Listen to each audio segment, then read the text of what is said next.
అందరికీ స్వాగతం సుస్వాగతం అండి. ముందుగా నా హృదయపూర్వక నమస్కారములు. చూడండి, రాబోయే 4 ఆగస్టు 2024 ఆదివారము నాడు ఏమొస్తుంది అని అంటే, చూడండి విశేషమైనటువంటి రోజు. ఎందుకు అని అంటే, ముందుగా ఆదివారం వచ్చిందా, తర్వాత అమావాస్య, దాంట్లో మళ్ళీ పుష్యమి నక్షత్రము. చాలా అంటే చాలా విశేషమైనటువంటి రోజు, చాలా రేరుగా వస్తుంది. కాబట్టి దీన్ని ప్రతి ఒక్కరు కూడా ఉపయోగించుకోండి. ఎలా అని అంటే, చూడండి, ముందుగా చాలామందికి కూడా శత్రునాశనం కోరుకుంటారు, శత్రువుల బాధ తట్టుకోలేకపోతారు. మరియు ఉద్యోగంలో ప్రమోషన్ కావాలి అని అంటారు.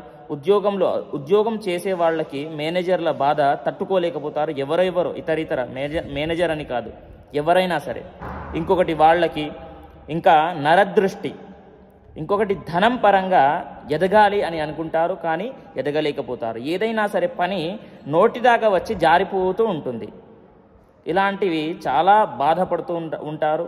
కాబట్టి అప్పుల బాధలు, ముఖ్యంగా అప్పుల బాధలు తొలగిపోవాలి అని అంటే ఇది విశేషమైనటువంటి రోజు. కాబట్టి దీన్ని ప్రతి ఒక్కరు కూడా ఉపయోగించుకోండి. చాలా రేర్గా వస్తుంది. ఏం చేయాలి మరి ఈరోజు? పూర్తిగా వినండి. నా ఛానల్కి కొత్తగా వచ్చినట్లయితే సబ్స్క్రైబ్ చేసుకోండి. ఇంకా వీడియోస్ వస్తూ ఉంటాయి, ధర్మ సందేహాలు చెప్తూ ఉంటాను. వీడియోని లైక్ చేయండి. ఎందుకు అని అంటే, వీడియోని లైక్ చేయడం ద్వారా 10 మంది దగ్గరికి కూడా వెళ్తుంది వీడియో. అప్పుడు వాళ్ళకి కూడా మంచి జరుగుతుంది అనేది గుర్తుపెట్టుకోండి. సరే, వీడియోలోకి వెళ్దాం. ఏం చేయాలి అని అంటే, ఆ రోజున 4 ఆగస్టు 2024 నాడు పొద్దున్నే లేవండి. ఆ రోజు ఆదివారం వచ్చింది, గుర్తుపెట్టుకోండి. ఆదివారం అని అంటే రవివారం. రవి అంటే సూర్యుడు. పొద్దున్న లేవగానే మీరు ఏం చేస్తారు అని అంటే, సూర్య నమస్కారం చేసుకోండి. సూర్య నమస్కారం చేసుకొని ప్రారంభం చేయండి. తల స్నానము చేయండి. ఆ రోజున తల స్నానము చేసి సూర్య నమస్కారం చేసుకున్న తర్వాత అమ్మవారికి నైవేద్యం ఎక్కించాలి, దీపారాధన చెయ్యాలి. ఏదైనా సరే అమ్మవారి టెంపుల్కి వెళ్ళండి. అమ్మవారి టెంపుల్కి వెళ్ళి దీపారాధన చెయ్యాలి అక్కడ. ఓకేనా? దీపారాధన చేసి అమ్మవారికి ఒక పూలదండ మరియు నిమ్మకాయల దండ ఉంటుంది కదా, నిమ్మకాయల దండ ఒక 21 కానివ్వండి, 51 కానివ్వండి, నిమ్మకాయలతో దండ చేసి అమ్మవారికి ఎక్కించాలి. ఓకేనా? మాలగా చేయించి మీరు ఎక్కించాలి. అక్కడ అయ్యగారికి ఇస్తే వేసేసారు. ఏ అమ్మవారి టెంపుల్కైనా సరే వెళ్ళండి, అన్ని స్వరూపాలు, అన్ని రూపాలు ఒకటి అమ్మవారికి అనేది గుర్తుపెట్టుకోండి. విశేషమైనటువంటి రోజు. ఆ రోజున ప్రతి ఒక్కరు కూడా లలితా సహస్రనామాలు చదువుకోవాలి. లేదండి నాకు చదువుకోవడం వీలు కాదు అని అంటే, వినాలి అనేది గుర్తుపెట్టుకోండి. ప్రతిదీ మనస్సుతోని చేయండి, ఫలితం అనేటటువంటిది ఖచ్చితంగా ఉంటుంది. విశేషమైనటువంటి రోజు కాబట్టి ఏదైనా సరే మనము చేసినంత మాత్రాన ఫలితము రాదు. దానికి విశేషంగా రోజు కావాలి, మంచి రోజు కావాలి. ఏ పూజ చేసినా సరే మంచి ముహూర్తము కావాలి. ముహూర్త బలం ఉంటే అక్కడ మన పూజా బలం కూడా పెరుగుతుంది. కాబట్టి ఎప్పుడు పడితే అప్పుడు మనము చేస్తే ఫలితం అనేటటువంటిది ఉండదు. కాబట్టి చాలామంది కూడా అమావాస్య రోజు చేస్తే ఫలితం ఉండదు అని అనుకుంటారు, కానీ అది తప్పు.